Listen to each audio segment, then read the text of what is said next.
Good morning, welcome back to Ribble FM here on Sunday Driver. Right, this is not a definitive list, so any of you experts out there and historians, don't get upset because I've missed one off. But I'd like to ask you this question. What have the one and only Helen Nice, dancer, Grand Prix driver and Bugatti specialist from the 30s, Sarah Fisher, Catherine Legg, Danica Patrick, Dorothy Levitt, Leila Lombardi, Davinia Galitza, Desiree Wilson, Michelle Mouton. I mean, who can forget watching Michelle Mouton blitz an Audi Quattro down a rally stage? Absolutely tremendous. Equally, Scotland's Louise Aitken-Walker. And then, of course, there's the Paris-Dakar specialist, Jutta Kleinschmidt. I mean, she absolutely dominated rallying in the African deserts. There's one more to go. What about Natalie Norman? The big difference between all the rest and Natalie Norman is Natalie is sat in the studio with me today. Good morning, Natalie. Good morning. Right, just out of interest, I mean, you are a very successful rally driver. I have my CV, your CV in front of me. Or correction, you have my CV of your CV in front of you. What gets a young girl who's, to, shall we say, forsake the normal life of a young girl and become a racing driver? Well, the unfortunate thing is I did get banned. I lost my licence when I was 21, and it wasn't very good. I was banned for 6 months because I had really fast road cars, and I had Super Imprezas, RX-7s. You know what? They were just phenomenal, but I lost my licence, so I just thought I'd take it to the track. So, I mean, it's an unusual thing you were saying before we went on air, and this isn't something that I've ever come across before. Young lady sells her Subaru Impreza to buy a track car and a light commercial to pull it around with. I mean, it is unusual. Yeah, well, I went on a track day just before Christmas, and my car was overheating really badly, and I was just frightened that I wouldn't be able to get to work. So I just thought, well, I just need to get rid of it, get a track car, and then I'll just pull it around. But then I decided I was actually quite alright at driving on the track, and it was just pure luck, really, that I come across people that do it as well and help me get into it. I mean, it's like a bit of a dawn of realisation when you're on a circuit. All of a sudden you think, I'm not bad at this. I'd be a lot better at this if I had a better car. So I conclude it was like this moment of, all of a sudden a light went on that said, Natalie Norman's quite good at this. I could probably make a bit of a do at this.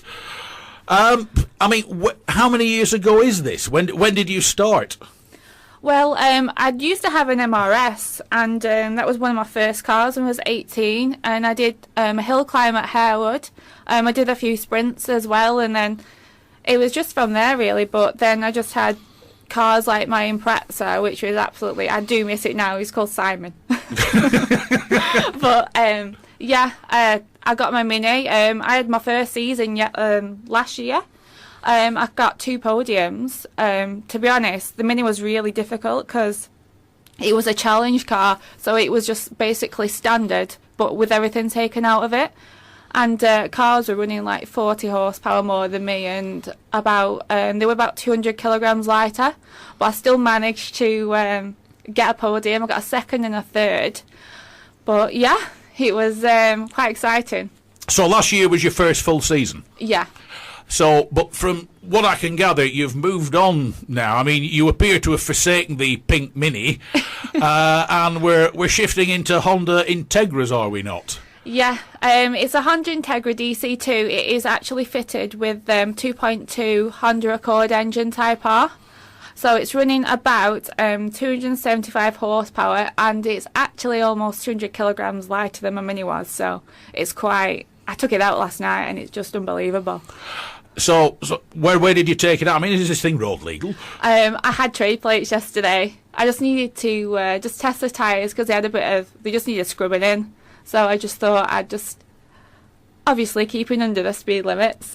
So basically, if you squint, I mean, I must confess, when I leave home every morning, especially on a Sunday morning to come to Ribble FM Towers, the last thing I actually ever think of doing is scrubbing my tyres in before I get halfway. What championship will you be driving in? Well, I'm driving in the CNC Heads Sports and Saloons Championship next year. And then I'm also racing for Brisky Racing, which is, they actually support the touring cars for Team Hard. And I'm racing their Fiesta ST at Donington and Alton Park this year. So besides your own Honda, you'll be racing other cars? Yeah.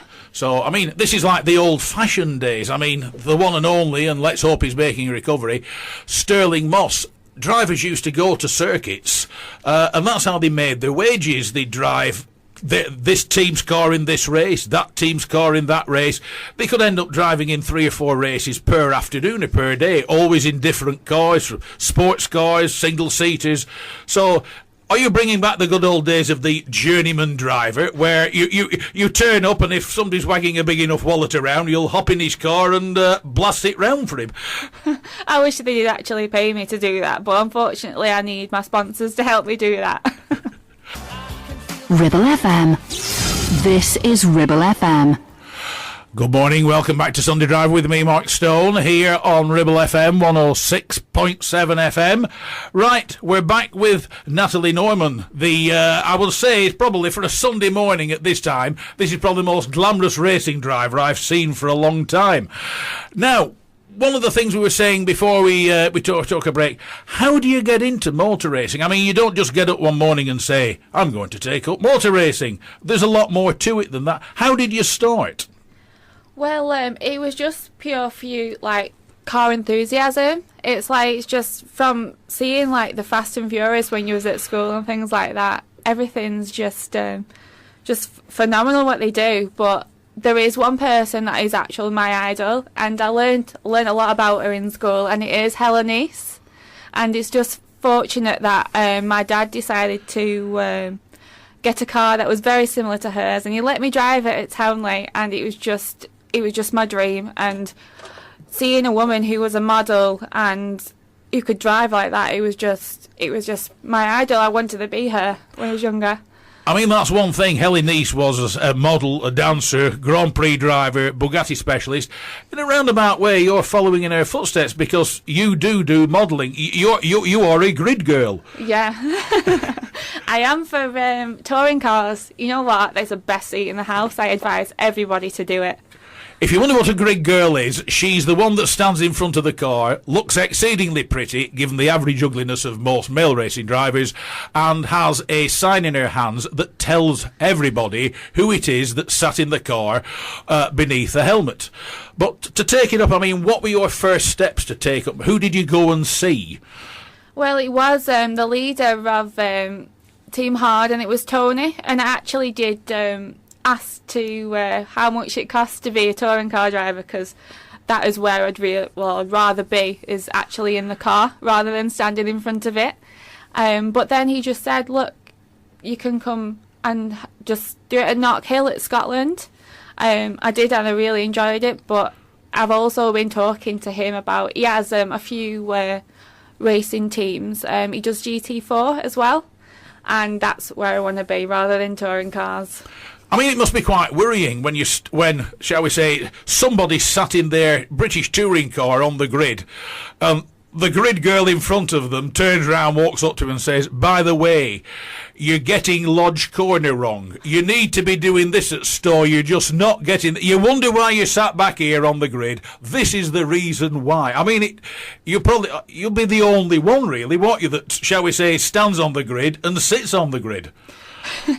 Yeah, I do have a simulator as well, and I've been trying to beat all the touring car drivers' times around Alton Park. I'm nearly there, but I'll do best watch the backs, to be honest, because I will be in that seat one day.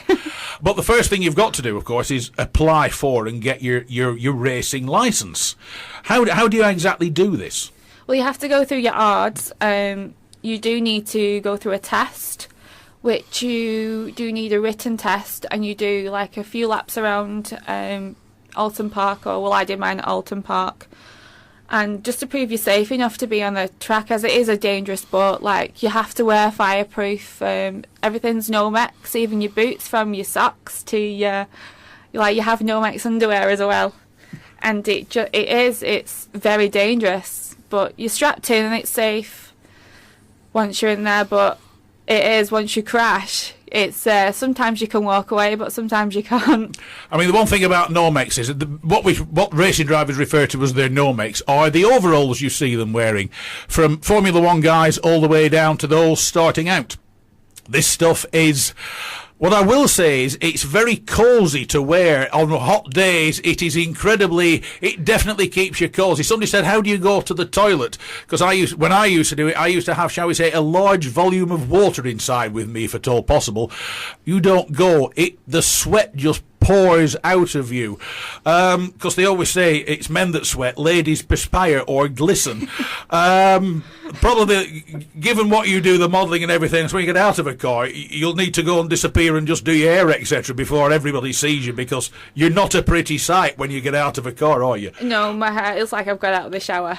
Well, my old Mini didn't have any windows, and when it was a hot day at Alton Park, I had to, on my sighting lap, which is like the slow lap as you're going in, I had to have the door open all the way around.